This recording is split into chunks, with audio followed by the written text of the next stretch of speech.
Кама-сутра. 25 средств к просветлению. Сессия 2. Часть 1 из 6. 5 апреля 2019 года. Тайвань, также известная как Формоза.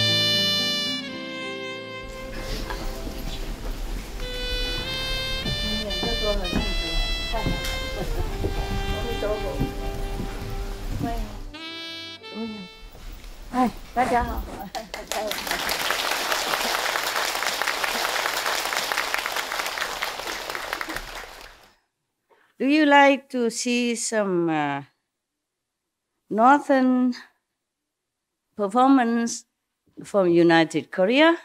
Yes.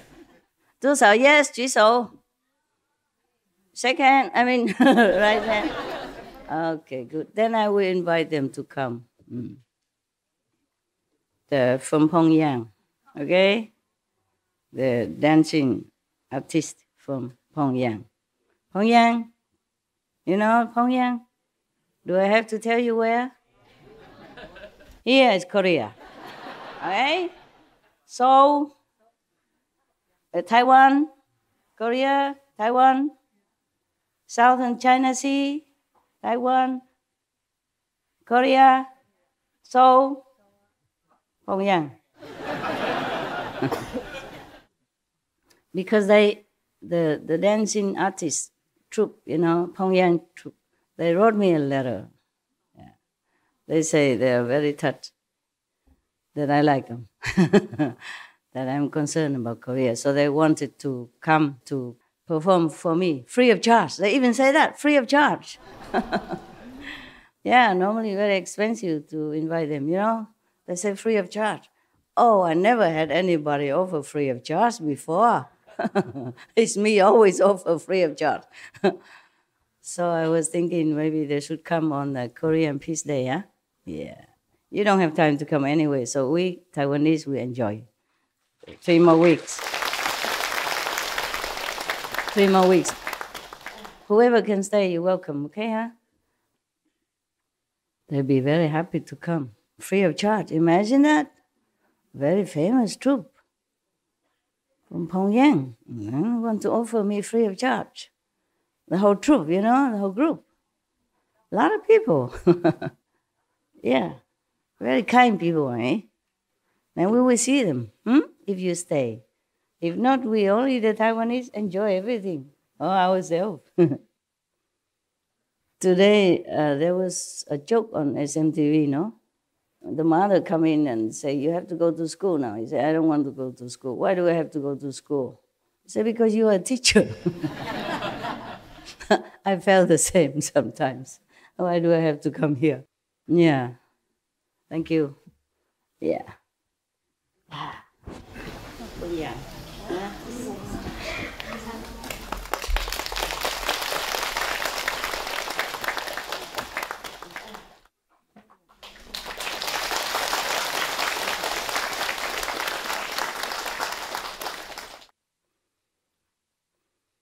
If don't need, can give other people. If don't need, can give to other nuns and monks who need. Many monks and nuns need, but we cannot take care of everyone. I cannot. Sometimes I don't know them. Sometimes I do. Oh, Mao 也来了啊！那个先生毛先生也来了，大家好吗？好久不见了啊！Okay, very good. By the way, is all the food okay? Yes. Really? Yes. Wow. Good? Not politely, tell me. Delicious? Delicious? Yes. Okay. Brown rice. Oh, just brown rice? Ah, vegan chicken? Bok choy, Stew? salad, Salad? Fruit? Guava fruit? What else? Soup? Tofu? Pumpkin soup? If you're happy, it's good. very happy. And salad also if for the raw people. Huh? If you need something special, you have to order in advance, okay? Because we don't live very near the city. It takes some time to arrange, yeah? To arrange people to go, arrange to buy, arrange to come back, and arrange to prepare for you. As the best is before you come, you already order, you know? Say, okay, I'm special. Especially raw. I'm very, very raw. I cannot be cooked. OK， 好了，哎，哦，今天更多人嘿，哦，师兄你也来了 ，Indonesia， 你怎么看起来一模一样呢？我看到你已经30年以前了，是不是啊？哎呀，你看他了啊？有没有人认识？只有我认识他。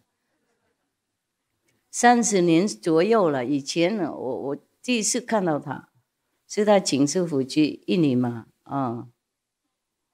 And now he look just the same. I mean, same age, just more pinky. Such a healthy boy. 还在做那个电影的生意吗？没了，退休了。啊 ，OK. Before he owned cinema theater. Yeah, when I first saw him, some 30 years ago. Look at him, my God. How old are you now? 40? Yeah, he looked like 40, 50, huh? But it cannot be, right? Can I ask you how old are you? 83? 哦，站起来给大家看看。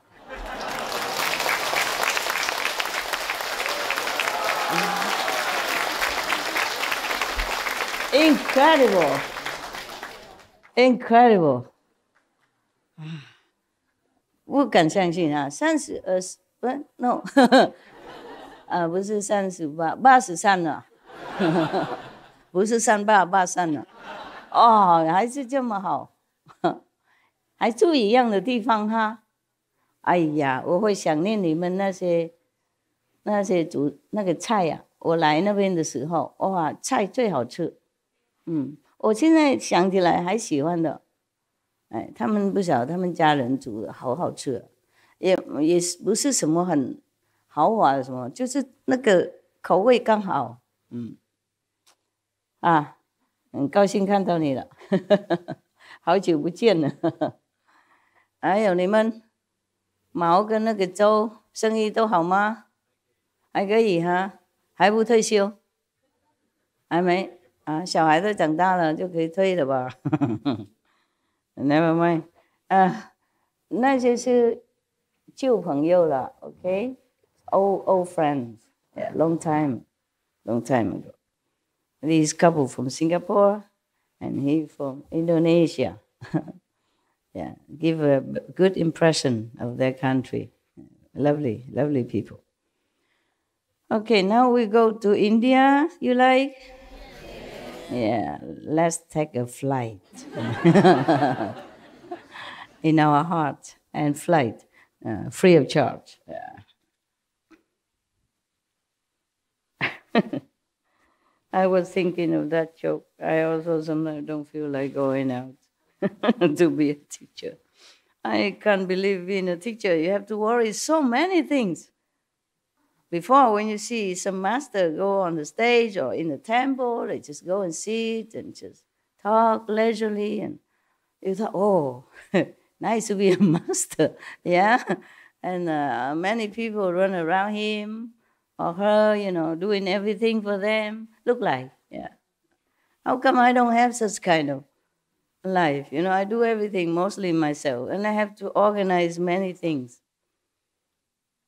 Of course, people are doing it, but I still need to organize, give instruction where to repair, what to do, etc., and have to be on top of it. Like how many people can come now, or we have to be in Sihu. We have to organize buses. You see what I'm saying, and all that stuff, and have to organize over there too. A lot of things. Even this seems small thing, but all day just small things, nothing else. Yeah, and my dogs also. Sometime change assistant, and the dog got sick. And until I check it out, they're already sick. Yeah, sometimes too late, and I feel sorry for my dogs that sometimes I just have to leave them for someone else to take care, you know, and not everyone bring good energy or healthy kind of atmosphere, okay, huh? Even though you are initiated. And as you know very well, the past karma, the master power, delete. But the present karma, you must carry on. Otherwise, you cannot live.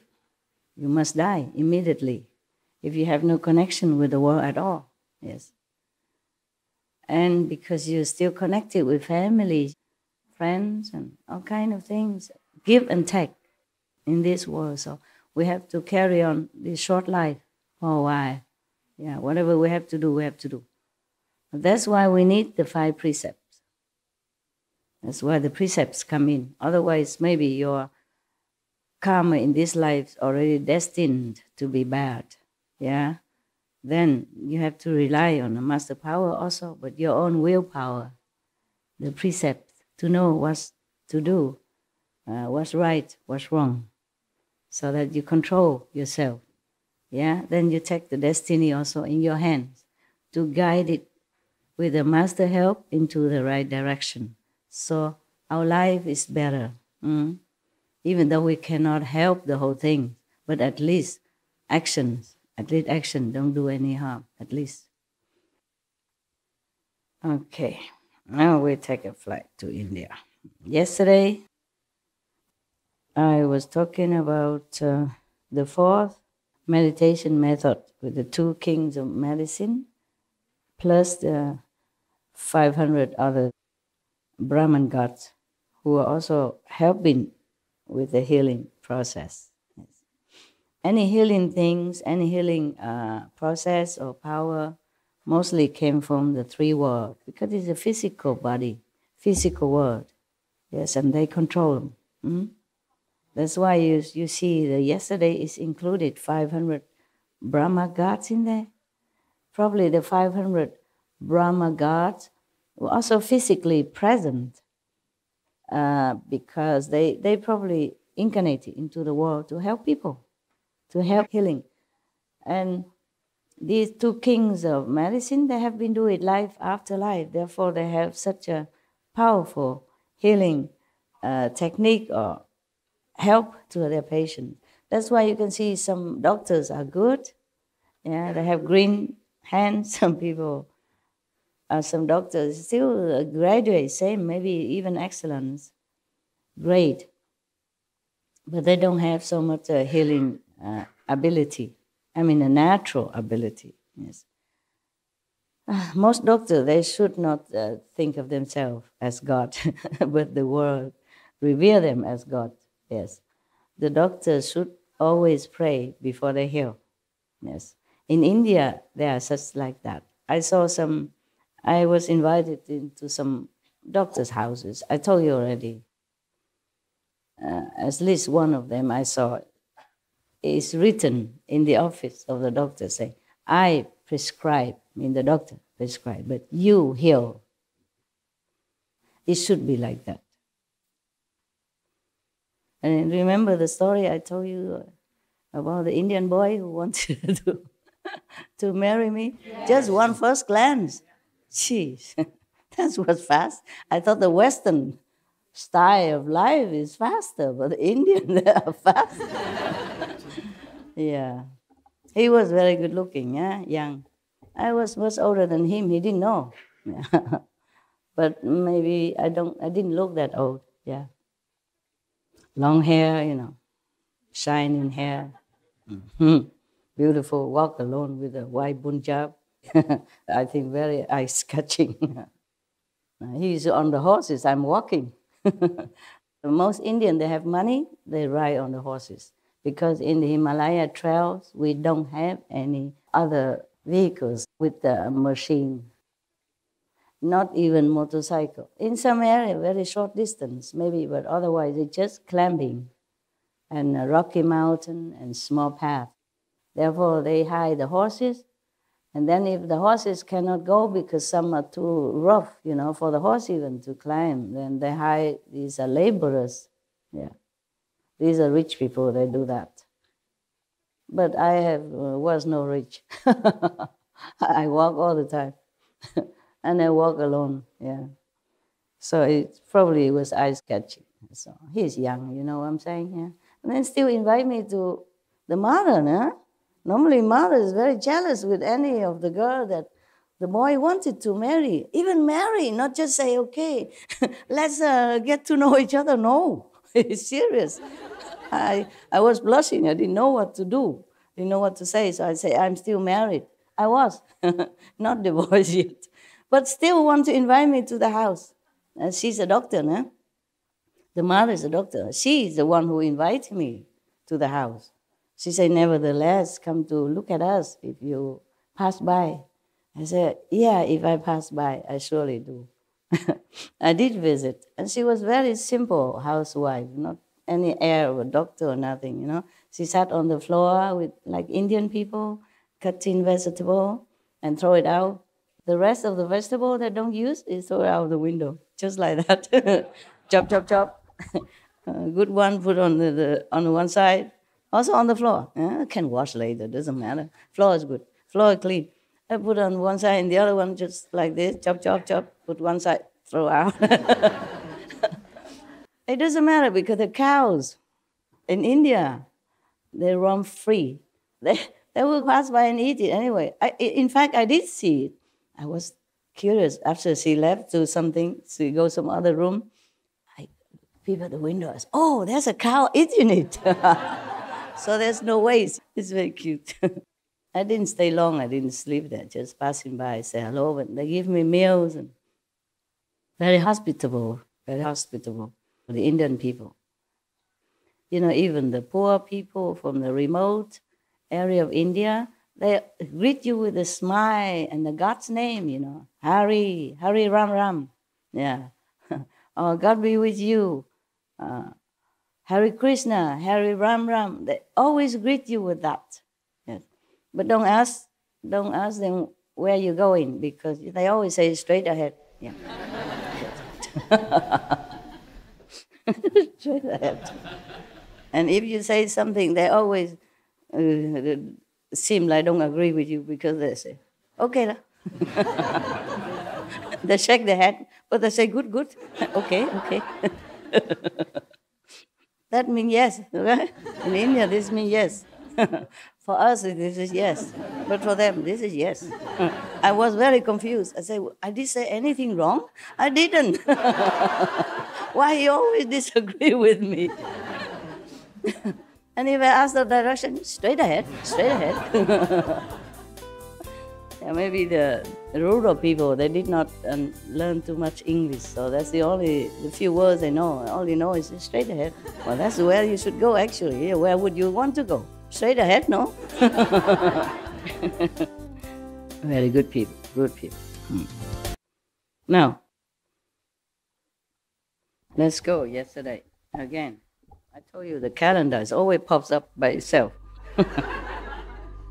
We should really thank the past masters, monks and nuns and scholars who have taken time to record the Buddha's teaching after the master's nirvana, and also for the past and present persons, lay or monks or nuns who have really dedicated themselves, sacrificed their time and precious health or under any difficult situation to translate this so that I can read it to you. And we have to thank them.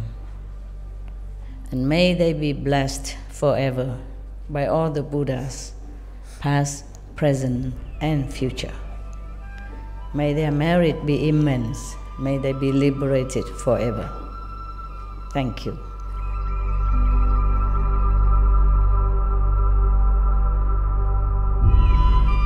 According to Buddhism and the believer and the tradition, when you read sutra and all that, you have to put on incense, flower, and bow to the sutra first and thank all the Buddhas and Bodhisattva in 10 directions, all respectfully, before you read it, okay? And then you cover the sutra also with silk, beautiful cloth, and I just make it more popular. Yeah, more easy, simple. And I apologize to all the Buddha. I say if I done something wrong, according to the tradition, my heart is full of respect. It's just that I cannot always do that. So please, all the sin, whatever I've done wrong, is all on me. At least other people, they hear the names of the Buddha, according to the sutta, they will get benefit. Yes. So yesterday we said that the physician king and superior physician say that the Buddha asked them about, asked the assembly about perfect penetration. For them, as we have been certified, the cause of flavors is the superior means. But as I have told you already, they were attending to the Buddha personally. Therefore, the Buddha was blessing them immensely, being so near. Maybe they have to touch the Buddha pose, listen to the chest. In the old time, they don't have this stethoscope. They just put their ears right on your chest and listen. How more near? How nearer can it be? Okay? Therefore, they probably soon out physically. And their astral body just flew up to heaven. Therefore, the flavors at that time they tasted is not the same as the normal flavors that they taste with the ordinary medicine for other patients. Yeah. But then because of that, they thought, oh, it is the flavors that give me awakening. And the Buddha even certified to it. So for us, the flavor is very, very important for enlightenment. He even says superior. So they become enlightened by means of flavors. That's what they said. But don't try. Don't go pharmacy and taste everything. Huh? Will you get enlightened then? The pharmacist will call police. There's a lunatic people coming to my drugstore and making trouble here. And then you say, no, I'm just tasting. I want to be enlightened. Now, there is another one coming up now. His name is Bhadrapala. And another 16 awakened lords who were his companions arose from their seats and bowed at the Buddha's feet. He said to the Buddha, we first heard the Dharma and left the home life under King of Awesome Sound Buddha. Once, when it was time for the Sangha to bathe, I followed the custom and entered the bathhouse. Suddenly, I awakened to the fact that water does not wash away the dust, nor does it cleanse the body. At that point, between the two, I became peaceful, and I attained the state of there being nothing at all. Perhaps emptiness, they call it. To this day, I have never forgotten that past experience. Having left home with the Buddha, I have gone beyond learning. That Buddha named me Bhadrapala. Wonderful touch was revealed, and I accomplished the position of the Buddha's disciple. The Buddha, Shakyamuni Buddha now. The World Honor One asked about perfect penetration. As I have been certified to it, touch is the superior means. So that's his meditation method, touch. I don't know what touched him. Didn't say here. Probably from the water, or when they were bathing together. In the bathing, and they have to cleanse themselves. And then suddenly he realized through the touch that it's not the water that cleans. But of course he has transcended the normal state of awareness then. Yeah. Otherwise, if you touch yourself all day long, you feel nothing, no? Do you feel anything when you touch yourself? Or even your brother next to you touch you? Try, touch anything. No, won't feel anything. Yes. Therefore, actually, if you want to read the sutras of the Buddhas or the scriptures of any religious order, you must be enlightened first. Yes, you must have more or less similar experience, of transcendental awareness. Otherwise, people, what? Just a smell of herbs and he became enlightened? Then I go smell the herbs all day long. Then I get enlightened quicker. He only take care of the Buddha once and the herbs at that time only, or one time, and he get enlightenment. And this one is a touch. Did you see that anybody touch him here? He went to the bathhouse also. Suddenly I awakened to the fact that water does not wash away the dust, nor does it cleanse the body. Okay, between the two, he entered the state of not because of the water or not because of the touch, and then he realized that if he's in a bathhouse, I'm sure he was scrubbing himself, trying to cleanse himself. And that's how he became enlightened. So he thought it was the touch of the body, of the sensation that he awakened. It's not. It's just like everything else before us. So now we know. So that's another one, number 5, huh? We still have 15 or something to go. Now, this another Buddha great disciple, Mahakasyapa. He will be one of Buddha's successor later on. And you should know that.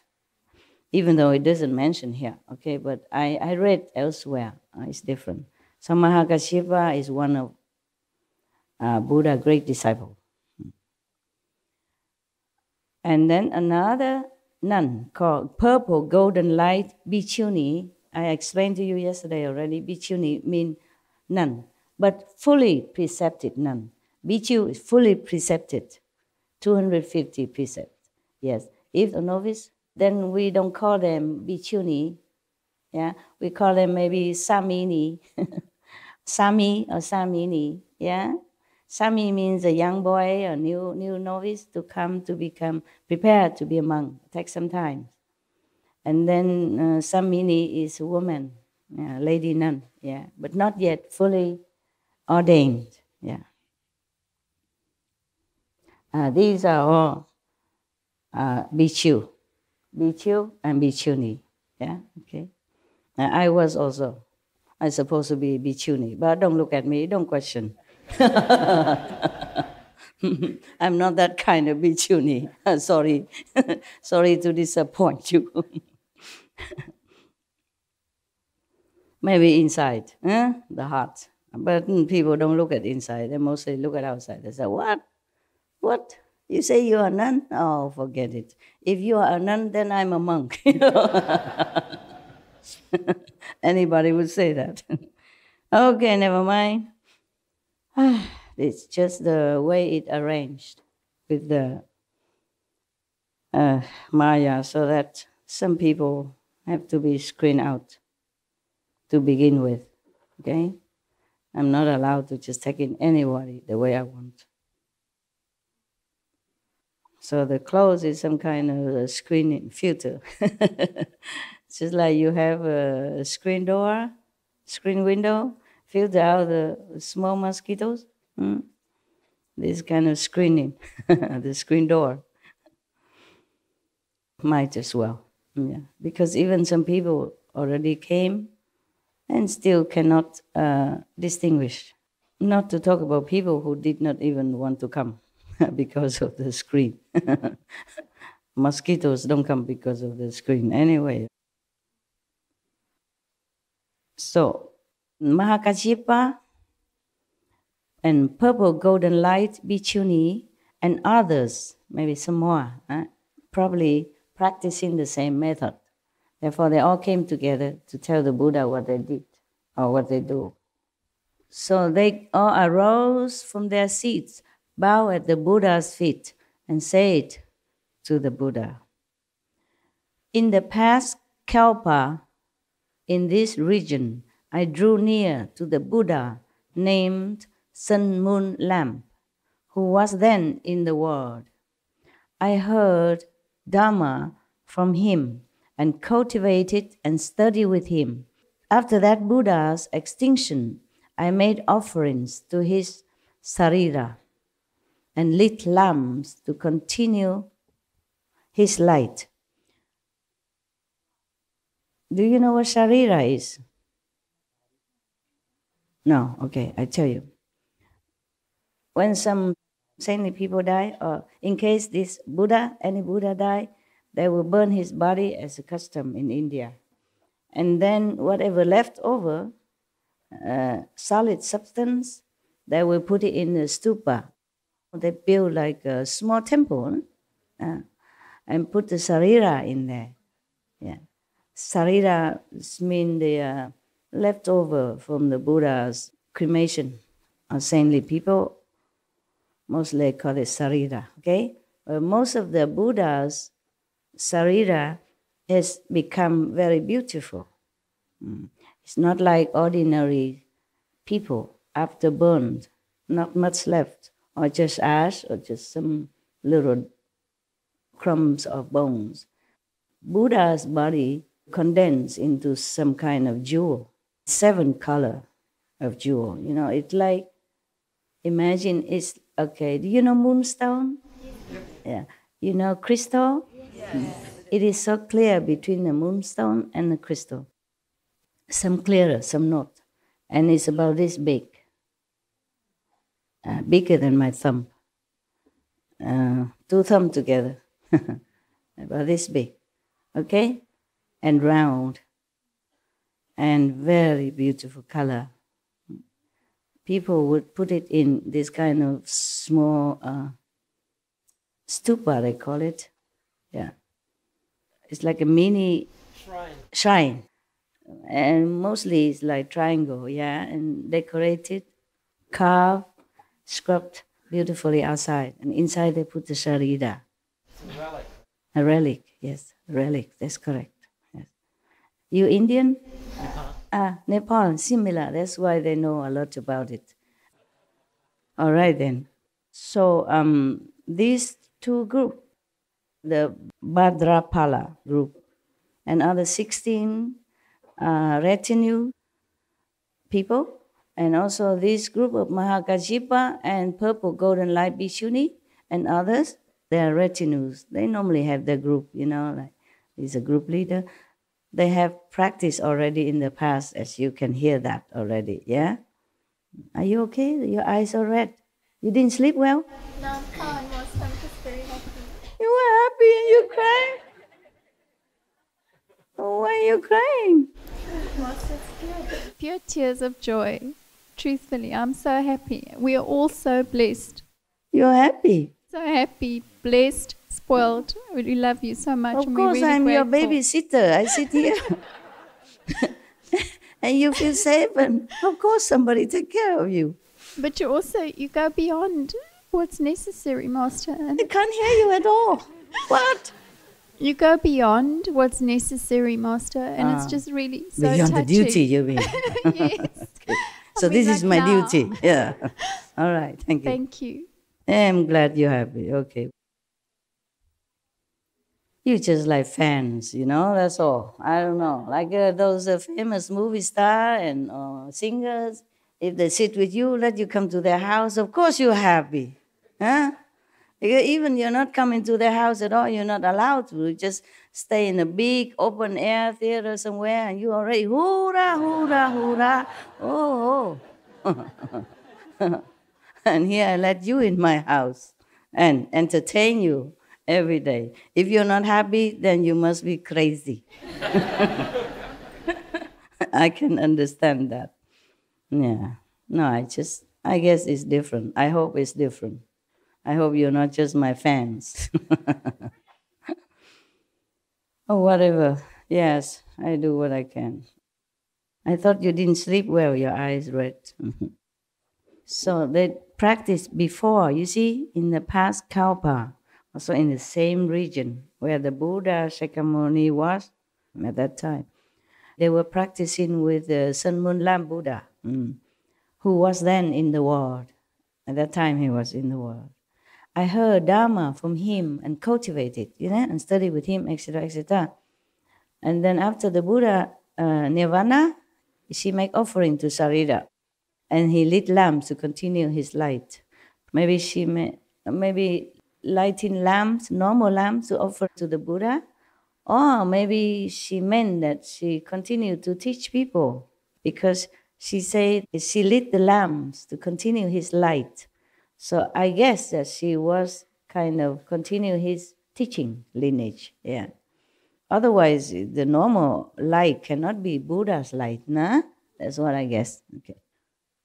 From that time on, life after life, my body has always been perfect and has shone with a purple golden light.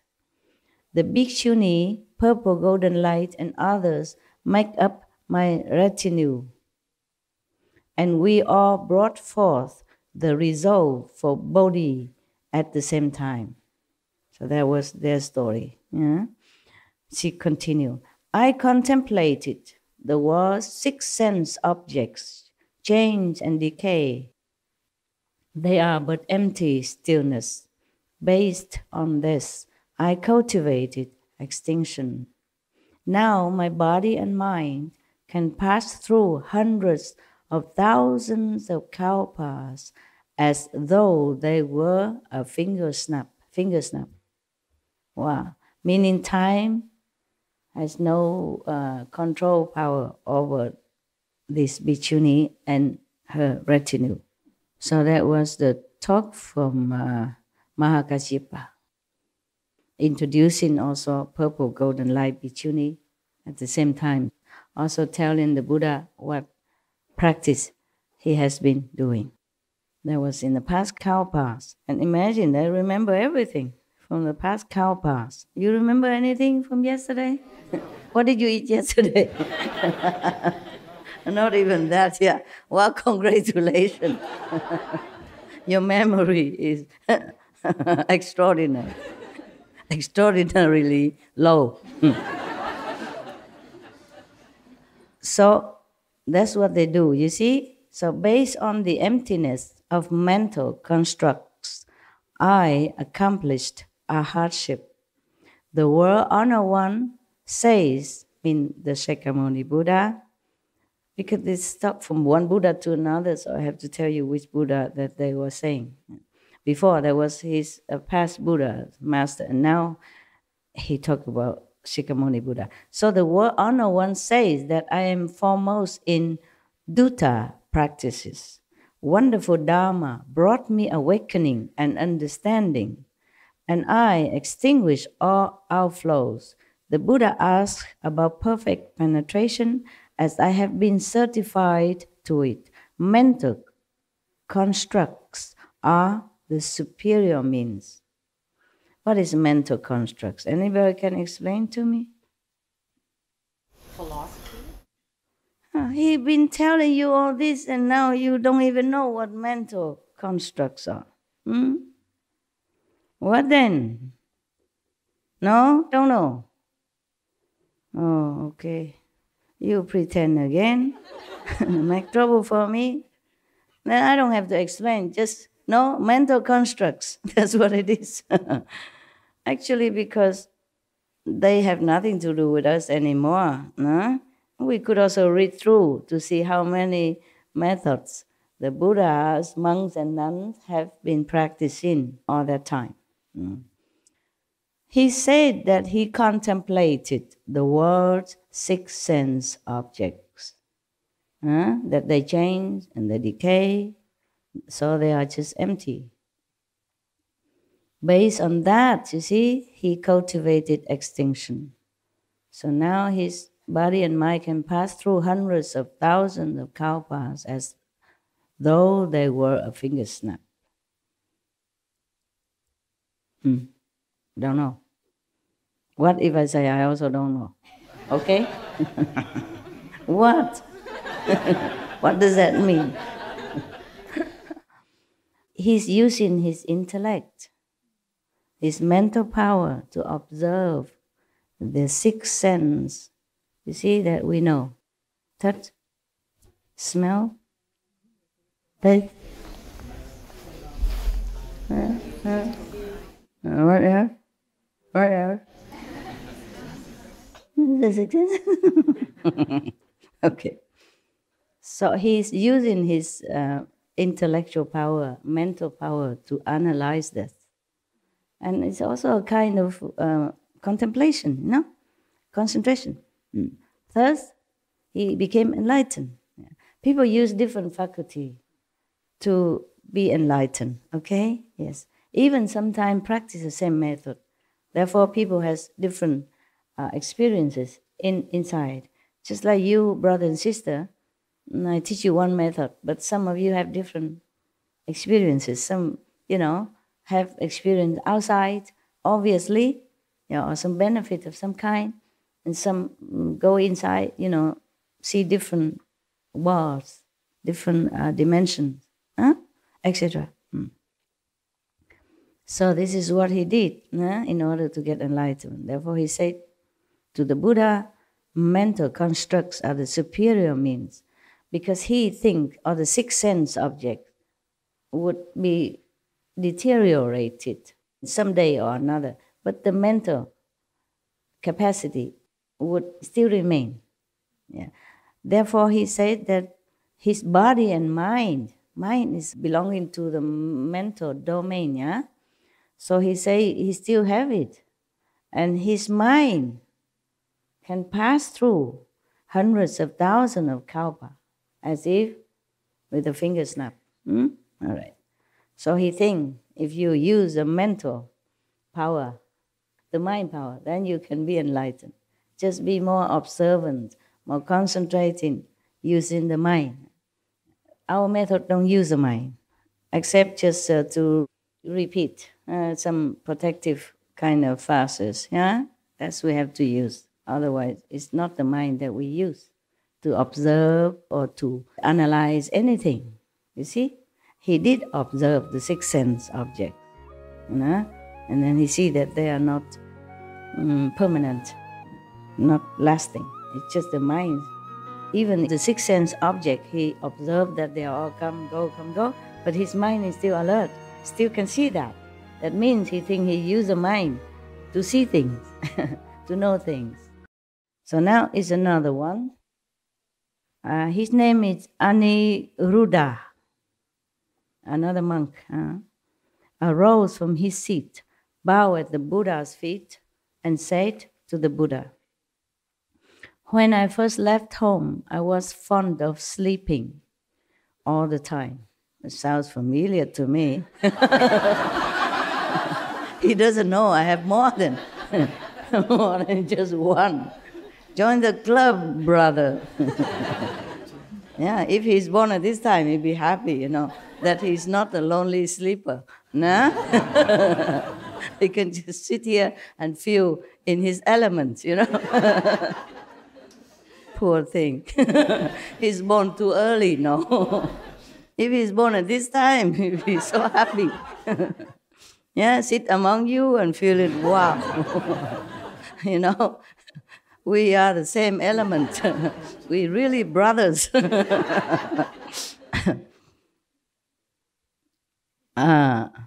The thirst come one scolded me.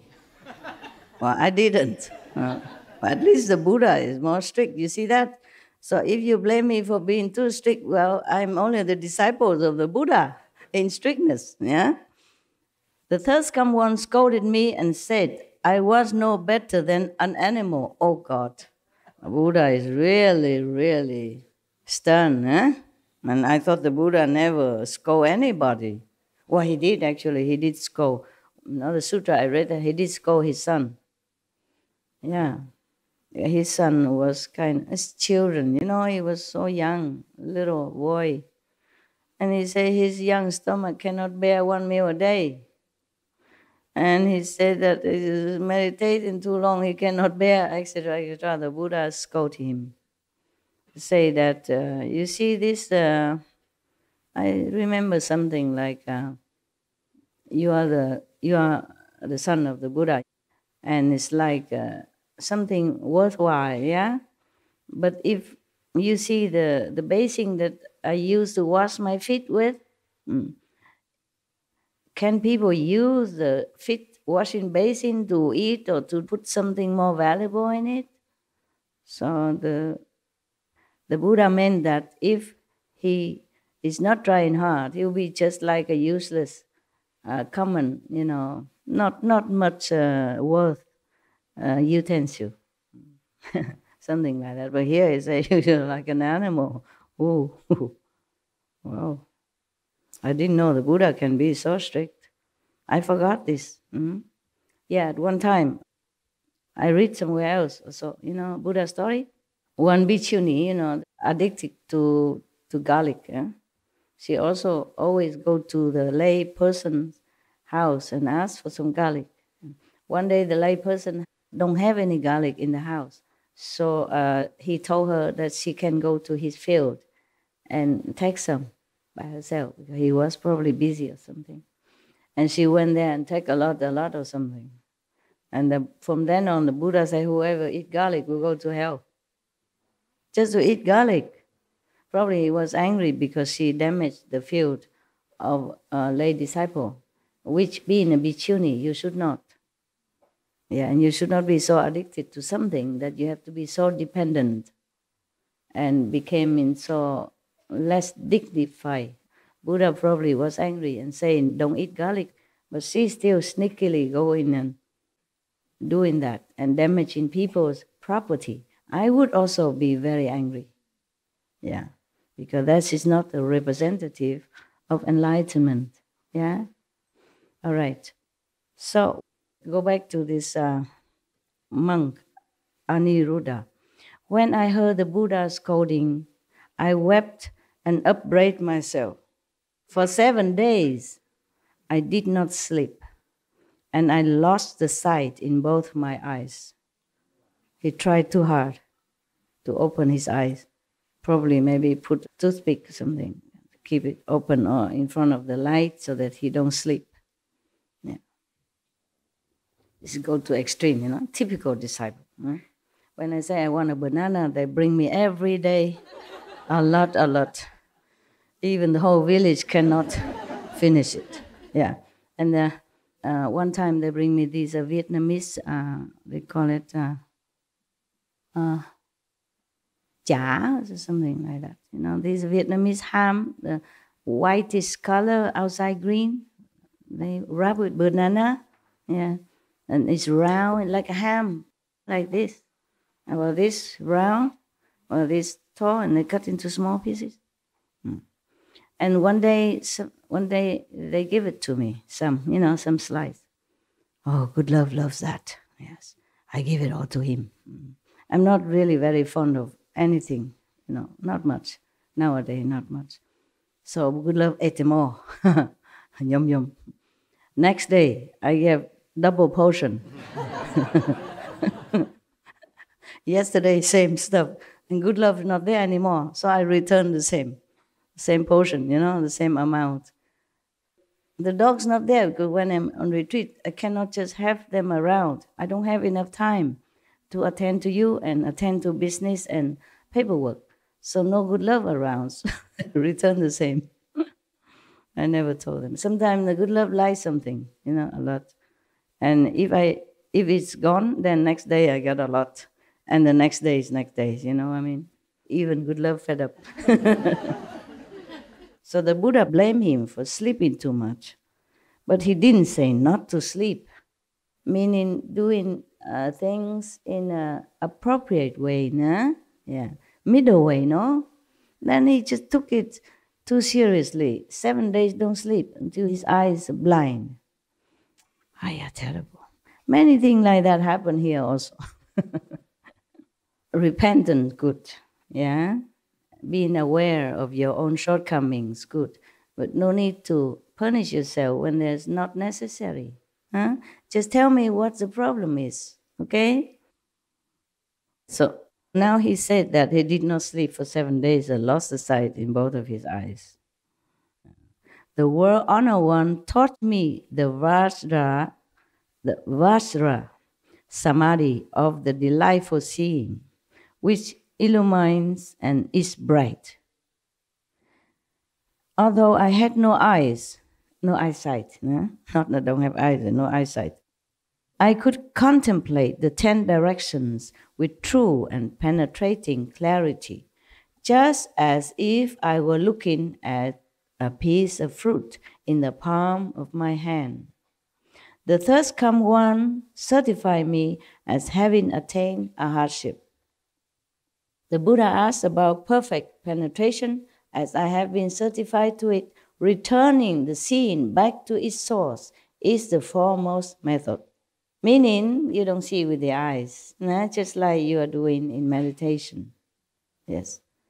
As I have told you before, one of the Zen masters said, if he knew, the nature of our own primordial, luminous and glorious self, he would be better being blind, deaf, and dumb to begin with. That's what he said. Because we can't use anything. This physical, ephemeral nature of things and the body, we cannot use any of them for enlightenment. So that's why when he has no eyes, he realized after the Buddha taught him how to see inside, then he knows that the seeing source is not from the eyes. The eyes get the seeing from the source, just like the ears get the hearing from the true source. You see, that's why we don't use the ears, but we hear. You see, if you did not practice Kuan method, how would you understand what I'm saying? Huh? Anything at all. Yeah. Even you practice Kuan method. I asked you many times. You did not understand. Not to talk about the people who don't. The blind, lead the blind, both fall into the ditch. Yeah, now you know, huh? So hurry up, okay? Yesterday I asked you about the 2 medicine king, remember? And you talked to me about the herbs. I asked about the enlightenment, their awakening. And you said, because the herbs, the smell of the herbs, the different herbs, the mixture of the herbs, all nonsense. Miss the mark 2,000 miles.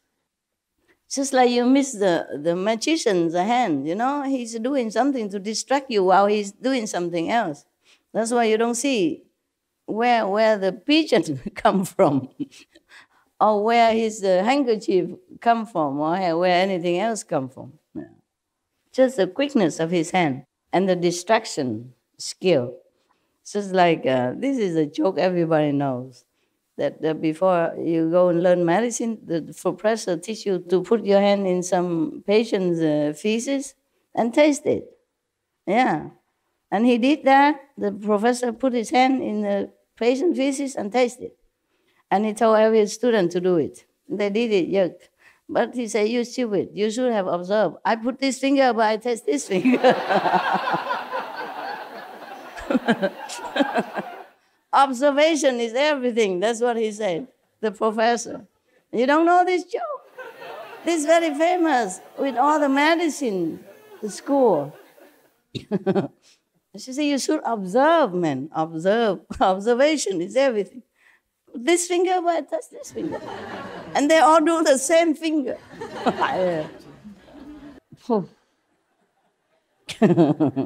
You can laugh at people's expenses, but how about you guys?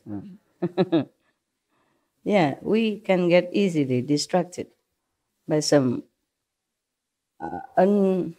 unimportant factors or unimportant movement or some unimportant object, and we do the wrong thing, yeah? And think the wrong thing. All right, so we continue. Yeah, returning the seeing back to its source is the foremost method. But seeing only, yeah? Not yet the Kuan method. Most masters, they don't teach you everything. Or maybe that master only specify in that seeing. Most people nowadays, or most master or Zen teacher, they only do the seeing. Only do the meditation seeing, concentration, or breathe, yeah? Something like that. Or observing the body, something like that. Or observing the natural of the impurity of the body, yeah. And then until you see only skeletons in front of you, something like that, yeah. But very rarely teach Kuan Yin method. Very rarely, yes. Only some like we know, like Sakyamuni Buddha. Those famous masters all the time up to now all teach Kuan Yin method. If you read carefully, you see. Even Milarepa also, yes. Milarepa master also teach Kuan Yin method. That's why before the master give him initiation, he know nothing. He just build bricks and, houses, and then get scolded every day and beaten up even until bleeding. And the wife of his master, Maba's master, must help him to put some ointments on his back. Yeah, he has such a heavy karma because he killed so many people using magic. Using magic is already a no-no. Using magic to kill the whole village is even the greatest no-no of any time. So his master has to painfully cleanse it that way first before he can be empty, pure enough to receive the great teaching. Nowadays, some masters are very compassionate, just teach you without checking you anything. So if you met such, some Indians master like that, should really appreciate. I'm not talking about me or anything, just in general, okay? General. His master has many disciples, main disciples, who can transmit the Kuan Yin method, like Kuan Yin messenger nowadays. So Milarepa sneakily went to one of his chief disciples who can give initiation and asked for initiation. He faked that the master sent him.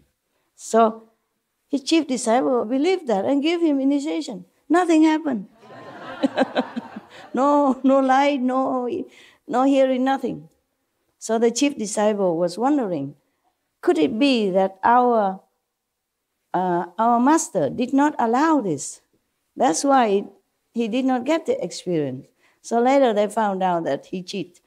Get more beaten from master, more house to build. I think it was his wife, the master wife, sent him there. Said, okay, you go there. Yeah, don't get beaten anymore. Go there and ask that disciple, say, I say so, or something. Nothing happened. Yeah, his time is not come yet, okay? He's not ready. He's not worthy. At that time, Maba don't teach a lot of people, you understand? Many disciples, but not many, as many. Yeah. Not all masters are empowered to teach many disciples. And not all masters came to teach many disciples. And not all masters take enough power with them to teach the large assembly. Some people teach only a few, like Bodhidharma. Yeah. Not like he's not powerful, but at that time, he can only use so much power to teach a handful of disciples, 5, and maybe some other sub-disciples. Buddha teach many thousands, yeah? But at that time, he could teach more. He has more power. It's just that communication, transportation is not as good as nowadays. Buddha has to walk every day. So now, There's another monk coming up now. Kusdra Pantaka arose from his seat, bowed at the Buddha's feet, and said to the Buddha first, I am deficient in the ability to memorize and do not have much innate intelligence. When I first met the Buddha, he means this one, Shakyamuni Buddha, the other two were talking about the past Buddhas that they learned with. But of course now they also learned with the Shakyamuni Buddha. But this one learned directly, just like the first five, yeah? Or Ananda, yeah. Or Sariputra, I guess so. I can't remember, yeah. Nowadays, we take everything for granted. But that is also a miracle, you know? That's also one of the miracle power. 100 years ago, we didn't have it. When I was a teenager, we don't have it. Yeah. And then slowly we had black and white TV. And we have those big box that you can communicate as a telephone, but short distance. Not to America from Taiwan, no. Nowadays, we say, oh, my phone. How come it's not working enough? You know, I have to buy a new one, you know, new new product, yeah? Or new iPad or iBox or whatever that is. Oh, man. You know, not enough that there's an number 6, you know, iPhone number 6. Have to buy number 7. Yeah, new coming. Yeah, stay in all day, all morning, all night in front of the eye office in order to get some eye, new eye, the first eye, you know, and then boast about it. Oh, I got the first 10, top 10, whatever, yeah? Remember, you know, right? Yeah, telling you. This is not good enough. Must be more. More eye. Yeah, my God. We should be thankful every day, you know, really. Because I am so thankful that when I took a hot shower this morning and I was having a warm shower, you know, I said, wow, how wonderful. How wonderful that I even have hot water, running hot water. You know, in Himalaya, you don't have. You bathe in the Ganges River, no matter what the season, yeah? Some ice cubes still floating on the water, and then you have to bath in that. But be happy that you live near the Ganges River already. I was always happy and always grateful. Because some monks and some practitioners, they live far away from the Ganges River. To go down the cliff, you know, and have to carry water up to their cave, which is on top of the mountain. Oh, it's many steps, or don't even have steps. You have to find your way, and it's not that easy, you know. The path is full of loose stones and rocks. You could, you know, lose your life anytime. And I stay in Rishikesh at that time, which is very near the Ganges River. Just take a short walk, you know, maybe 3 minutes, 5 minutes, you know, on the flat land. Not too flat, but, you know, not like very slippery or very slanted. No, very easy to walk, like you walk in the garden here. And go to the river and take a bath, wash your clothes and hang on the rock. And then it dry in no time. India, very hot. It dry in half an hour. Or maybe half dry, and then you can wear already. And then when you walk back to your mud room, it dry completely. No need spinning machine, nada. I love that kind of life so much. I wish I could go back there. Just rent a mud house. It costs like a gift, you know, because a few rupees. It's not even $1, because over there they don't try to make profit. They make everything cheap for the pilgrim, yeah? They're so spiritual. Even the business people, they're so spiritual. They make it so that they don't lose money only, yeah, and gain very little bit to continue and to repair the house. They don't think of business. Everything there is very comfortable. If I go there now, with not much money at all, I don't even have here, but I could live forever there, truly. The Indian people are wonderful. Nepal also similar region people, they're wonderful, yeah. And to come to talk about it, why don't I just go there? Why dream about it? Why don't go back there? Yeah, there are some mud houses you can rent, you know. If not, I just live outside. And now I even know how to take care of myself. I can even afford a tent. I can afford the bus and the horse so that I don't even need to carry. When I was alone, I can't afford it. I have to sell in or get rid of things because I'm alone. I can't afford to carry a lot. If I go to India and I have an ashram, you can also come, you know? I don't know. See where life takes me, because I really love that type of life. And I can meditate as much as I want. Evening, I climb to the roof. It's flat, mud roof, flat. There's no ladder. I was so good. Now I cannot do that. And at that time, I just climb up like nothing. There's some little hole in the mud house, you know, and you just use your toe to grip on it and it will come up. Nowadays, if you pay me, I won't dare, you know. Truly, at that time, I was kind of invincible. I do anything, go anywhere, drink dirty Ganges water from the downstream on the lowest area where the lepers living up there, on top, higher up. Nothing happened to me. Has a big fever, going to Bodh Gaya in summer, you know, when the heat hit you, like you could not even walk. You walk like this. Like you're climbing the big hill, and it's only flat road, but it's so hot. Even Indian people don't dare go out. I was so naive. I walk in the noontime because I'm eager to go to see Bodh Gaya, you know, where the Buddha sit under the tree, the Bodhi tree to become enlightened. I was eager. I did not know time or no sun, nothing. And I walk, and it seemed like you carry a mountain and walk up another mountain, and the big typhoon were blowing you down. That heavy. Oh, I just walked like crawling, like, you know, like this, truly like this. You know, very, very effortful. And then I got a sunstroke, got sick. After I seen the Bodhi tree, fine, I go back. But somehow there is a little temple. They give me congee, you know, rice congee and vinca tofu, and I recover. And then I go to see another garden where the Buddha preached, and got another stroke again. I get a stroke. And then somehow, before I collapsed, I landed right in front of a temple again, Buddhist temple. And one of the Lama there, he's a Lama, but he is purely vegetarian. And he cooked me vegetarian food and take care of me until I recover. You know, he put me in a bed and cover me with, it like something with a net, but the structure, you know, cover me like this. He touched my forehead and said, "Oh, big fever." Yeah, big fever. He talked some Chinese. Big fever. He didn't say high fever. Big fever. Oh. And then he cooked for me vegetarian.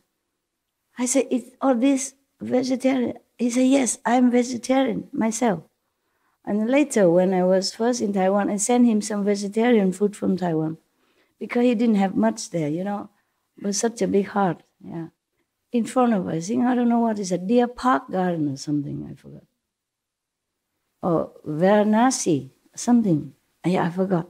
There was a temple. I just landed up in some temple like that. When I really needed, I had no more strength left. Just collapsed, you know, in front. So they took me in and take care.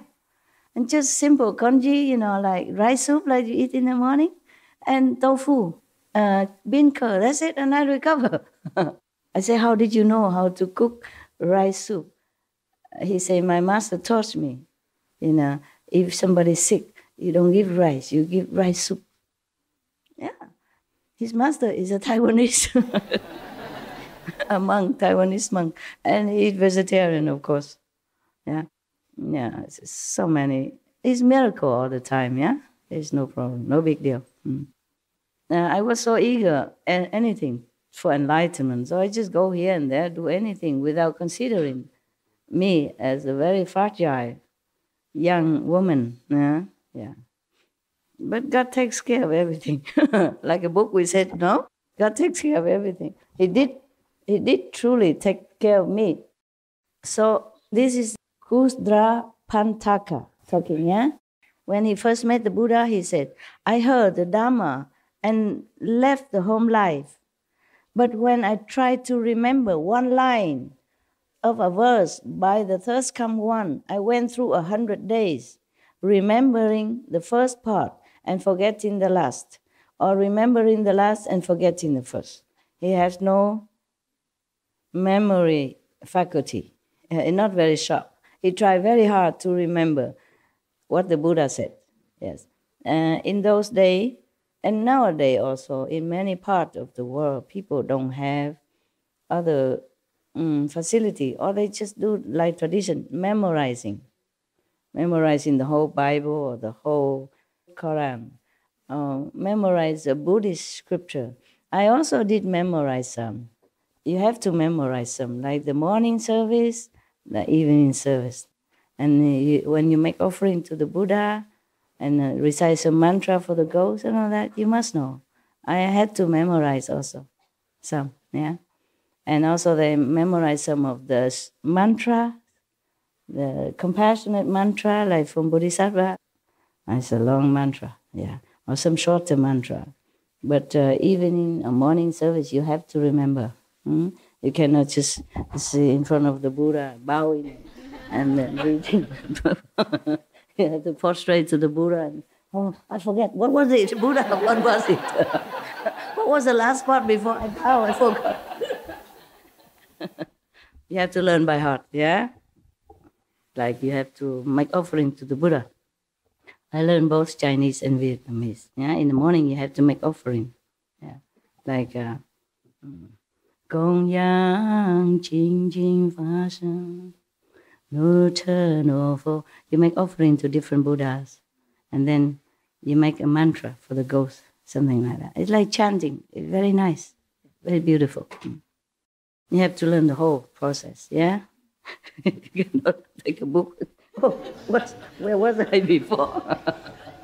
Over here, I can ask you, where was I? What did I say? But in front of the Buddha assembly, how many monks, many nuns, and you have to read fast, like everybody else. You can just, wait a minute, I forgot.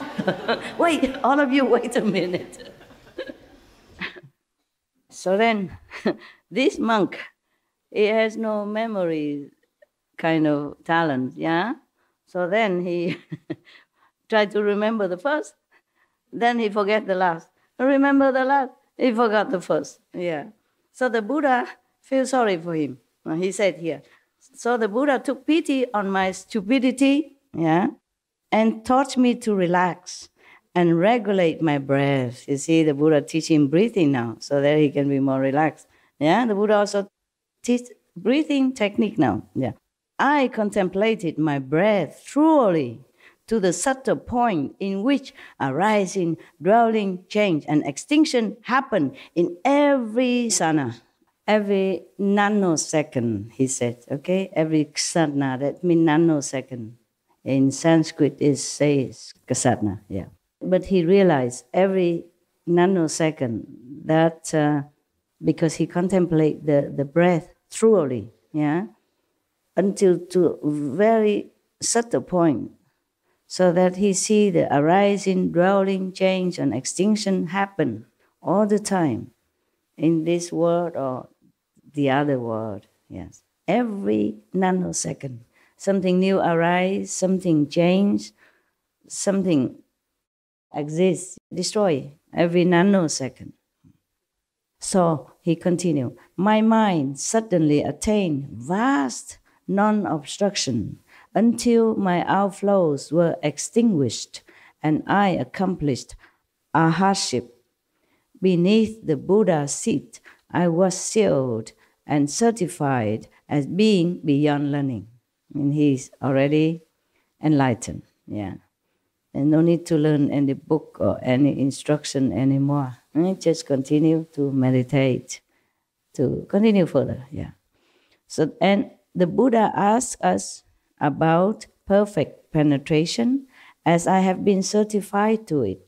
Turning the breath back to emptiness is the foremost method for him, yeah. The Buddha say 84,000 methods, yes? So the Buddha taught him this breathing method. But it's not a normal like breathing that you get enlightenment. It's not. You have to turn it back to the emptiness. There will no more breath at all exist.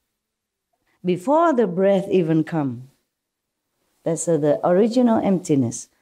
That's how he get enlightened. So, you think you want to learn this? Breathing? No. Some people still do. Some people still do. They have pranayama and they have breathing technique, yeah. And all kind of things, yeah, yes. There are different teachers teach you different things. In India, there are many methods, okay?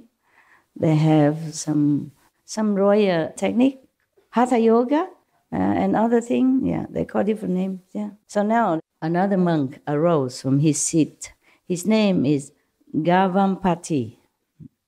Bowed at the Buddha's feet and said to the Buddha, I have mouth karma created from a past offense.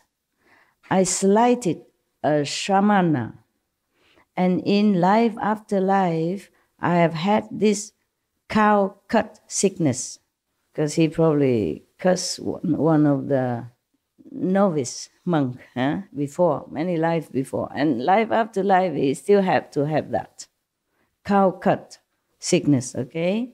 So the third come one taught me the mind ground Dharma door of the purity of a single flavor. My thought was extinguished. I entered Samadhi and contemplated the awareness of flavor as not having a substance and not being a thing. As a result, my mind transcended all worldly outflows. Internally, this is a result, you see. Internally, I was free from body and mind, and externally, I abandoned the world.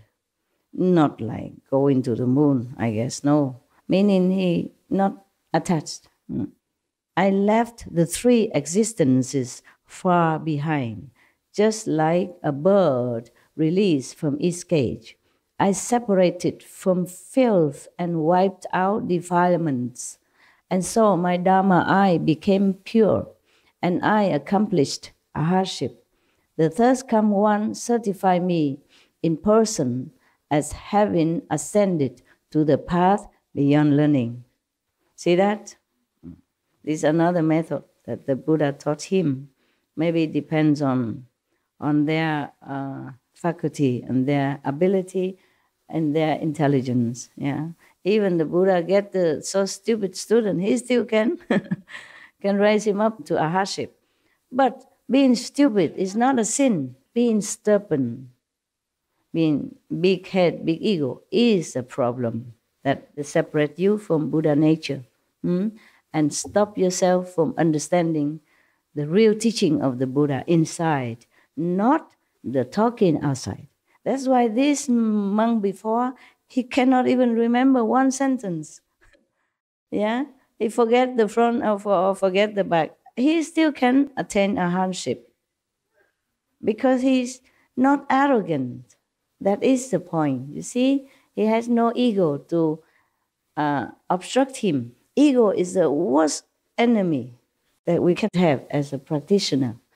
Just too much fixation on the outer, phenomena and allurement, and then forgot to go inside. Or too much proud of small attainment or small success, physically or emotionally or spiritually. This is all very detrimental to our spiritual progress. It's the ego make it like that. Make you attached to this and that, make you feel proud of this and that, which is absolutely nothing. It's dust compared to the real thing, compared to your real purpose in life, to meditate, okay? Like if your husband spoil you or love you so much and you become kind of a spoiled brat, and in going outside you also became like that, demanding, and proud, arrogant. Or your wife is spoiling you, then you also became stubborn, too much ego, thinking, oh yeah, I'm wonderful, I'm the best, I'm somebody. This is okay for self-confidence, but not overstep the boundary between self-confidence and arrogance. Then you'll be fine. You have to know, check yourself, whether or not you are obstructing yourself. This is really, really, really detrimental for your spiritual progress. You go nowhere, carrying around the ego like a baby, like a precious thing. Just let it go, okay? We are nobody. We are nothing, really. I mean, maybe outwardly, look like I'm your master and teaching you, but inwardly, I don't feel like I'm anything. Inside my feeling, I don't feel like I'm something important. I never had this kind of even feeling to grasp at, I do my stuff, diligently every minute, every second, every hour of the day, what I can. Take care of my dogs, take care of my things, do my business, take care of whatever I have to. And if you come, I teach you a few things. But inwardly, for example, suppose I do scold you. It doesn't mean I'm arrogant or anything, because I don't feel like I'm anything. I just do what I have to do. It's just like I tell my dog, stop it, Don't play too rough. That doesn't mean I don't love my dog. That doesn't prove that because I'm their master. It's not like that. I just have to stop them before they get too serious and biting each other. When they get cranky, playing too rough, and then one get hurt, and then begin cranky, and then the other one also more cranky, and then it's become a fight. Yeah? So I have to stop them then. I say, stop it. I do something to stop them, not to continue so roughly that it escalate into some more serious problem. That's all. It's not because I'm their owner. I don't feel like I'm owner of the dogs or anything. I just have to take care of them. It's just situation. Make it like that. It's just like if I teach you, I tell you something, it's just necessity. Not because I think I'm a master. Not because I think I have the right to do that. It's just automatic. It's spontaneous. So love doesn't always mean smooth talk or nice treatment. So get it quite clear. Yeah. But don't pray that I scold you either. If all of you here come and ask me to beat you up, scold you, then what else would I do? Then we can forget the whole Suragama Sutra or any sutra or whatever. Yeah, just beating, scolding, beating, scolding, beating, scolding. Hundreds of thousands of disciples, scolding, beating all day long. Like Marfa, Milarepa's master. Like what? Like how Milarepa's master was beating his... his disciple. He is only one disciple. There's thousands. Look around you. And they haven't not all come here yet. Not all of them are here yet. Thank God that the world offer them jobs. Yeah, not all can take holidays, yeah? And thanks God that some women and some men do marry them. You can't get rid of us, Master, Yeah. but you can at least get rid of some. Yeah, get rid of some, yeah, through jobs, through marriage. Children, thank God they also have children. And friends, and parents, yeah, and mortgage, yeah. And car to pay, television, machine, all these are keeping them somehow. Yeah, otherwise how do I manage? Now we go back to the Buddha's business. Another man come called Gavampati, okay? And he has a problem with the mouth. It looked like a cow cut, cow mouth. So the third come one taught him mind ground Dharma door of the purity of a single flavor. And then he became enlightened. Yeah. And he has no worldly outflows anymore. He transcended. Yeah. Internally, he was free of body and mind, and externally, I abandoned the world.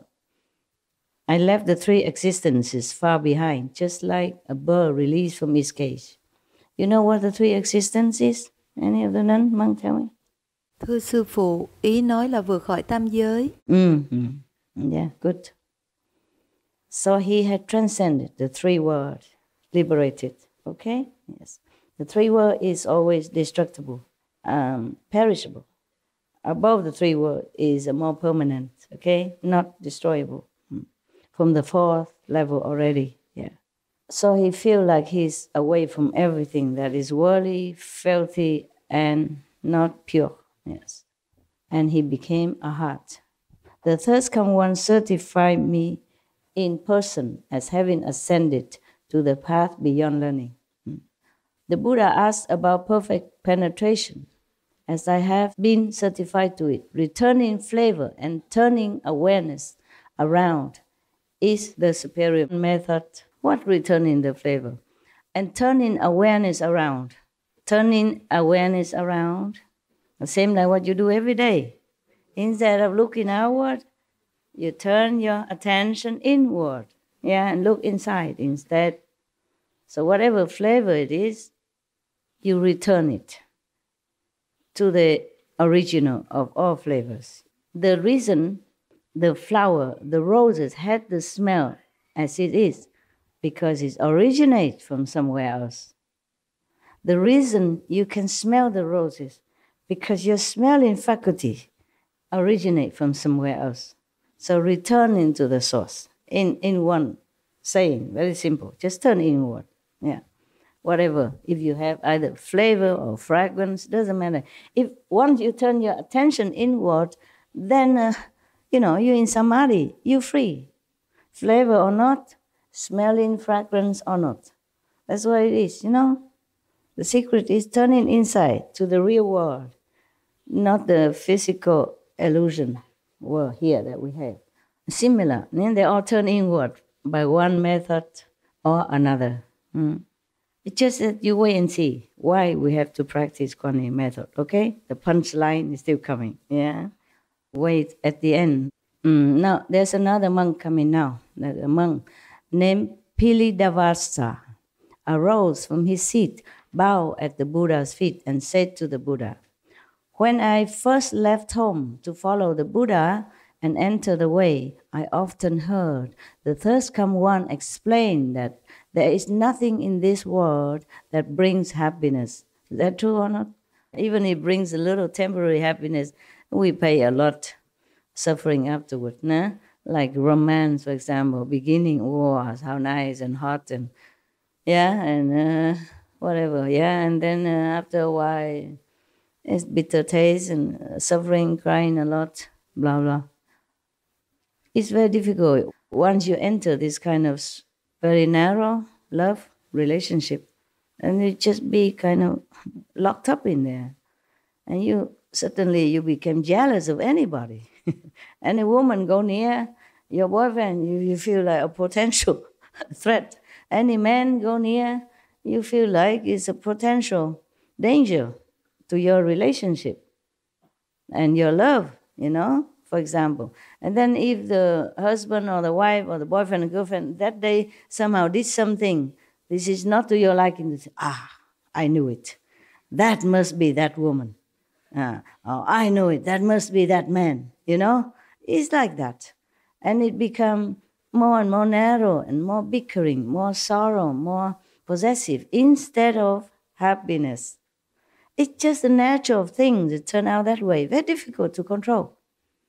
It's your sixth sense of, outward focusing. And then it brings in trouble. And the mind interprets it in the wrong way. And the heart beats it in a different way. It is the world that makes everything seem negative.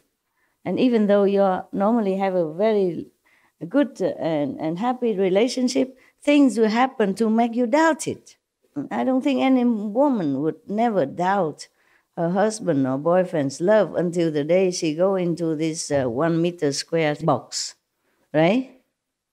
I heard all the time that they have doubt, they have suspicion about their love relationship, even though outwardly it seems so perfect. A couple, it seems like they're perfect. But there's never, always, spotlessly, no suspicion. And then because of suspicion, it breeds another suspicion. And then you watch your partner. Instead of loving him or her, you're watching him. You analyze it. You observe it. Oh, this is with negative thinking and expectation. And boom, it might come. as you expected. And then you say, I knew it. I knew it would happen. And now it comes. You see, I told you, I knew it. And then the more you told him or her, the more it happened. And nobody likes to stay in a bickering relationship. And then they have excuse to go. And then they start another, you start another, and another war begin in different positions, different places, with different rival. Tell you. That's why the Buddha left home. He had 500 women. He should know. 500 concubines. He should know. That's why all these monks listened to him, because they trusted him. If the Buddha, who has 500 wives, doesn't know, who else would know? So you better trust him and be a monk. Be single, yeah? No wife, no woman. Huh? Trust him. Be monk like him. Yeah. So that's why 2,000 monks always surrounding him, not wanting anything else, not wanting woman or anything. Even Ananda was already captured by a most beautiful woman and experienced artisan, of that time, most beautiful, and have even the Brahma mantra, the most powerful charm mantra of all time. He was already captured and trapped in there. Even then, he prayed for Buddha, please help me. I just want to be a monk. Believe that? Because they trusted the Buddha. The Buddha is full of experience, not just in heaven, but on earth as well. So all the monks never waver, huh? Maybe that's what it is. Maybe that's why they all became monks. Even though being a monk is not easy.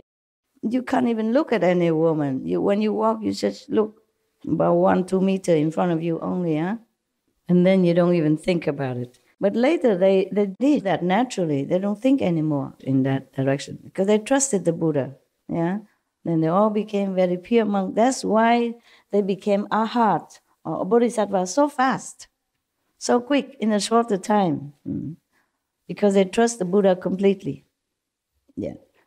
Maybe I should have 500 husbands before I became a master. Then all of you probably became monk or nun already.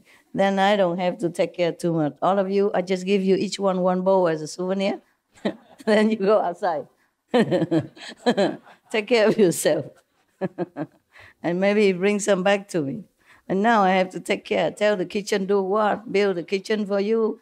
Build a place for you to eat, and worry about the rain that might fall into your cup and become a soup instead. Even staying in the cave far away from you, have to worry about your food, whether or not they cook good. Because you're all different nationalities. The Korean would probably miss the kimchi, and the Westerner miss their cheese and, cereals, breakfast. Here we only have congee soup, all the same for everybody. Korea, Indian, German, or English, America, no care. Eat or not. Only one choice, eat or not eat. Never mind, you won't die for a few days, will you? No, huh? You manage, right? You can bear the suffering, right? I feel sorry for you. Wow, what a suffer you have to go through. Eating congee instead of cereals breakfast. No? But you seem so happy, so it must be suiting everybody, just like we all practice one method. We all eat the same food. Don't worry, I eat the same with you, okay? I eat the same thing. Nothing extra, okay? I made them give me the same food so that I know whether or not they cook at least decent, okay? Swallowable. It's delicious. Oh, you are just too hungry, that's why. At home, you have a chance to go to your own kitchen. Nah? It's all right. You eat when you feel like. There are always some leftover in the kitchen. It depends on the cook. Miracles always happen. Because some chef come and he cook the congee a little dense. And some other come, it's like watery. I experience the ebb and flow of my life in the kitchen style, all the time. Some cook very generously, a lot, and good flavor. Some are just simple, very sparingly, yeah, as if you want to save money. Yeah, one day I had to kind of admonish them. I said, the workers, they stay here, or they came here to work, to repair all the area construction. They work from morning till night and very hard, and also the weather is cold. And they are Chinese or Vietnamese, mostly Asian. And the way you cook congee like this, they don't have enough physical, stamina, strength to continue in the cold and rain. You stay in the kitchen. You can eat anytime you want or anything. If you don't like it, you can always cook something for yourself. And you stay in a warm place inside the building. They have to work outside. You have to cook the congee better than this, thicker, okay? Because the Chinese or Vietnamese, they like congee, the rice soup. You have to make it more substantial. That's the only time I demand the difference. The rest, I normally eat whatever they eat. I don't really care so much. But sometimes I advise them, because sometimes the protein don't taste so good. And the salad just too plain. You put some more nuts in it, or the sauce has to be not too sweet. No, put some avocado in the salad so people have also more protein and essential quality, substance. Yeah, that's all I do. Okay. So this monk, his name is Pilindavasta, arose and bowed at the Buddha and said, "When I first left home to follow the Buddha," meaning Shakyamuni Buddha, if they don't mention anything else, meaning that present Buddha at that time, "I entered the way. I often heard the thirst-come one explain that there is nothing in this world that brings happiness. Once, when I was begging in the city, I was reflecting on this Dhamma door," meaning this method of the Buddha teaching. Dhamma door, it means a method. Where they say door, because like you can enter through that. That's why they say Dhamma door. Just the same as method, okay? The Buddha taught him that nothing in the world brings happiness. So when he was like begging for alms in the city, he was remembering that and reflecting on that. And did not notice a poisonous thorn on the road until it had pricked my foot. My entire body experienced physical pain. Poisonous thorn. There's such a thing as a poisonous thorn? Be careful where you're walking, huh? With your shoes. When I was a kid, I remember I walked very often barefooted. Yeah, and now I just remember that. How did I do that even? I walked to school barefoot, I walked back barefoot, about 1 kilometer. And I walked mostly around the village from one place to another, barefooted. Yeah, I remember that. And nowadays, I see my dogs walk around without shoes. You can't wear shoes on dogs all the time. And I feel sorry for them already. And then I saw TV, animals, they walk in the forest without shoes. Of course, they don't have shoes. And I said, how do they do that? Won't they hurt themselves? By some thorn or something. Won't we feel hurt on the rough surface? I even feel like that. But now I remember. Now I talk to you because of the thorn, I remember. Yeah, sometimes some thorn also prick my feet. Huh? And kids, you're invincible. You just look at it, you try to pick it out if you can. If not, you ask some of your buddy, try to use. On the road, in the tropical, you always have some thorn, like a cactus thorn, or some bushes will have thorn. When they dry, or something break it, it's on the road, and it prick you, it pin inside. If it's not broken, you can just pull it out, If it's broken inside, it's a problem. But don't worry, I always have solution. There's the thorn that is dropped from the tree. That tree have other thorns. So I pluck one and use that to dig a hole in where the thorn is and pick it out. Yeah. If I cannot do it because of the special area, I cannot, then I ask my friend. We are very expert because we all walk barefoot and we all have thorn. Now and then to prick our feet. No? We are kids. Kids are the most wonderful time. We are invincible. Yeah? We fear nothing. We know nothing. And we stop at nothing. Yeah. I climb trees, float on the ocean. Yeah, I did. On the back. Just lay on the water. Floating. Yeah, and just enjoy the sun until my face burned, could not even touch it. Until all the body, becomes so black and burned and red, and you come home, you cannot even touch the sheet. Nothing can come on your body. And I don't remember putting any oil, nothing. We were kids. We were just invincible. We were just heal itself. And we do it again. Not like have bad experience and stop. Because Vietnam have sea everywhere, no? The kids love to go to the beach and lay in there until the sun going, and then our body already all red and burned and suffering, and then go home, ooh, ooh here, ooh there, but then go again. Children, I guess the animals, they're also like that, too pure, too naive, fear nothing, just walk on. So at that time, when the thorn pricked the foot of this Bhikkhu, he experienced the whole body pain, but my mind also had an awareness. Though it was aware of strong pain and recognized the feeling of pain, I knew that in my pure heart there was neither pain nor awareness of pain. There are two states of mind that exists at that moment of pain caused by the poison. One is the knowing of the pain, feeling of the pain. On the other hand, he knows that there is not true pain, no pain. Because normally when you have pain, you would just focus on the pain and you say, yeah, and then you cannot bear it and you try to, do this and that to take care of your pain or to try to ease your pain, but you don't have another awareness that nothing happened, that your real self has no experience of pain or damage or any trouble of any kind. So because he was in Samadhi, he was already thinking of the method that the Buddha taught him. Therefore, he was already in Samadhi while he was still walking. It's just like I told you yesterday, I'm doing some job walking, but I don't see things. I don't see the way it is. I see in the purity of my mind. Heaven told me that because you are so pure. That's why you see that so far the way you think it should be. And that because your soul is up, you don't see the whole world, but see a part of it only.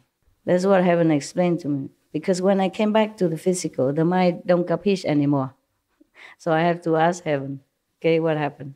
So the Bhikkhu continue. Pilindavasa continue. I also thought, is it possible for one body to have two awarenesses? He was asking himself. Having reflected on this for a while, my body and mind were suddenly empty. Not like empty, but he's in Samadhi. He don't feel the body anymore. Just like some of you sometimes, or even you leave the body and look down and see, oh, who's that? Sitting there, whoa. So old and crumpled. When you outside of your body, you are younger, vigorous, and happy and beautiful. And when you're a little bit older, you go out of your body, you look down upon yourself sitting there and say, who is that? Whoa. After 21 days, my outflows disappeared. I accomplished a hardship and received certification in person and a confirmation that I had realized the level beyond learning. And the Buddha certified him. So the Buddha asked us about perfect penetration. As I have been certified to that, purifying the awareness and forgetting the body is a superior method. Through that, he attained a hardship. Okay, purifying the awareness and forgetting the body. Can you do that? No. Maybe he don't feel this every day. But he attained to the ultimate of this goal, and then he can return to it on any time he wants. It's not like every day he go and find a thorn, prick his body, fit himself just to see if the pain causes him this awareness again. It's just like some of the monks before, they have the awareness of secretive and pervasive at the same time. This monk also experienced the pain, but no pain at the same time. Well, this you must have. Even I have. Sometimes I have trouble or sorrow, but on one hand, I know there is nothing can affect me. Very clear. As clear as the nose that I see on the chocolate face. Like that, your chocolate brother. It's very clear like that. On one hand, you are feeling sorry with the situation or with someone or with the world. But on the other hand, very clear that nothing happens really. Understand what I'm saying? Yes. All right, I hope. But you do experience that. Yeah, you do know that. It's just you forget or you didn't pay attention. Pay attention to your progress, okay? So that you know that you progress. And that encourages you to continue. That knowing that you go the right path. That's all, not because we try to collect experience like medals or like trophies, okay? We should know where we are and where we're going. The calendar. Super. Iron woman, right?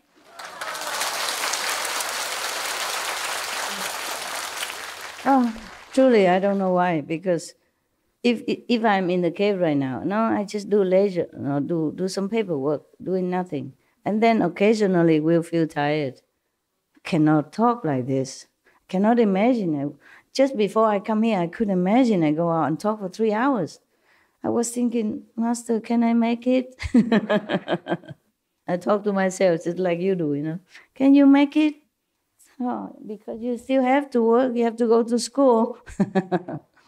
And then it's just going, and I don't have anything special, more than you had. I just have one bowl of this, the rice soup.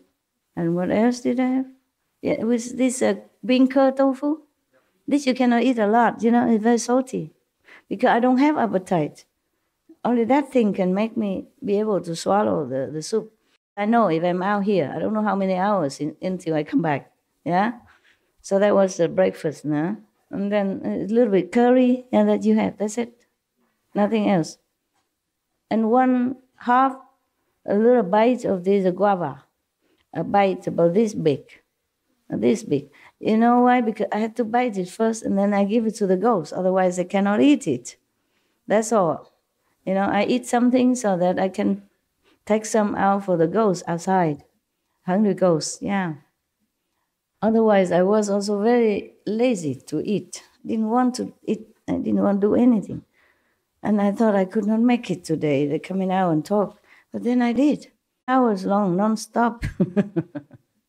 Can't believe that. The next one. The next one name is Subhuti. Subhuti arose from his seat, bowed at the Buddha's feet, and said to the Buddha, "From distant Kalpas until now, my mind has been unobstructed. I remember as many of my past lives as there are sands in the Ganges River." Can you tell me how much that is? Countless. Cannot, yeah. Ganges River sand, who can even count it, yeah? So he has even been in different lives, so Kalpa, as many as Ganges River. Imagine how many lifetimes you have passed through and doing the same thing. He has also doing the same thing, like other monks and nuns before saying we have been practicing this and that in Kalpas. So from the beginning, not that they have to reincarnate. They reincarnate on earth or physical universe for some different reason. They want to help sentient beings, yeah? That's why. And Kalpas after Kalpas, like the Ganges River sand, doing all this tirelessly. Imagine how compassionate these saints people are, the Buddhas are. And we just do a little bit physical work. I'm tired. Can't. Don't want. I'm so tired.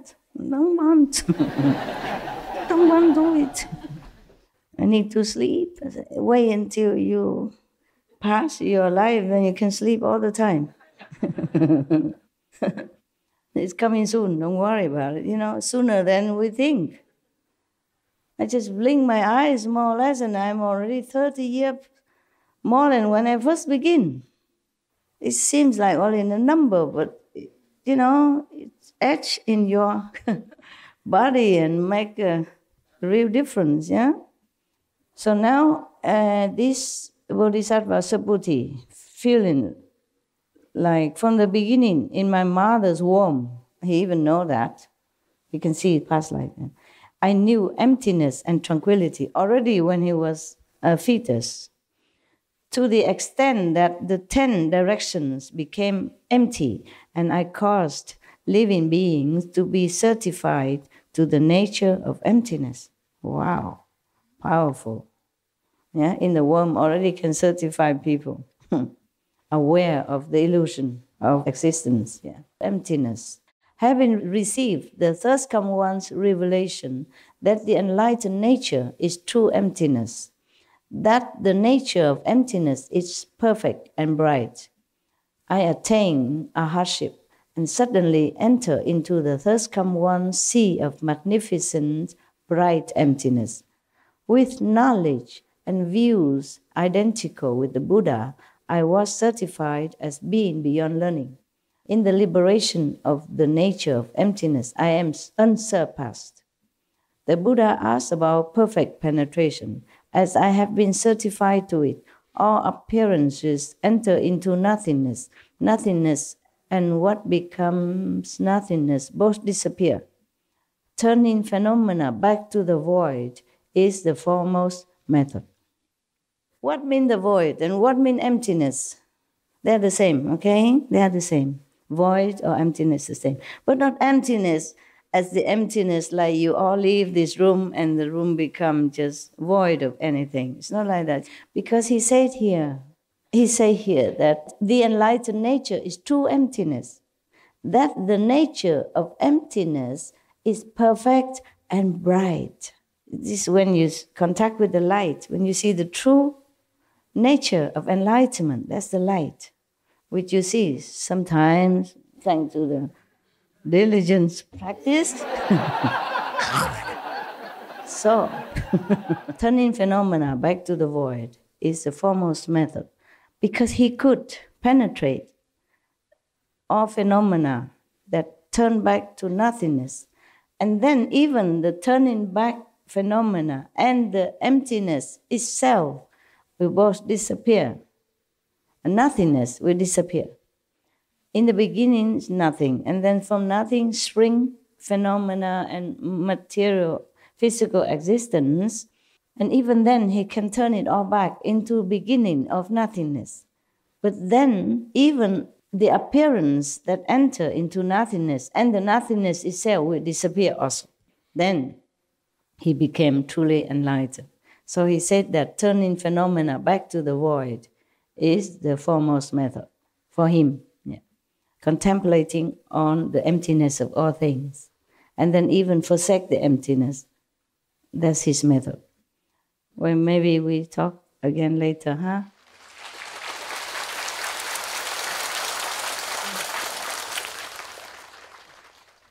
So, Sariputra will be the next. Huh? I mark it here. When you hear the name Kuan Yin Bodhisattva, then you know the calendar is almost end, because she has a big calendar. So we have 15 more. We had 10 already. 25 Bodhisattva will tell you different methods of cultivation. I don't blame you if you leave me. You have too much choice. Spoiled with choices. Okay. Monday, breathing. Tuesday, flavor. Wednesday, emptiness. Thursday, void. And Friday, touch. Saturday, Sixth sense. The sixth sense. And Sunday, take a rest, right? Even God have a holiday on. Take a rest on Sunday. Okay. Lucky God, yeah? I don't have a break on Sunday. We should really thank the past masters, monks and nuns and scholars who had taken time to record the Buddha's teaching after the master's nirvana.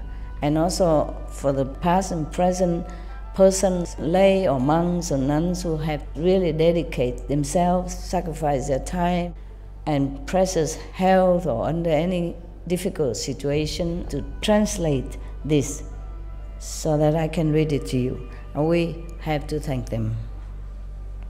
And may they be blessed forever by all the Buddhas, past, present, and future. May their merit be immense. May they be liberated forever. Thank you. Thank you for being good.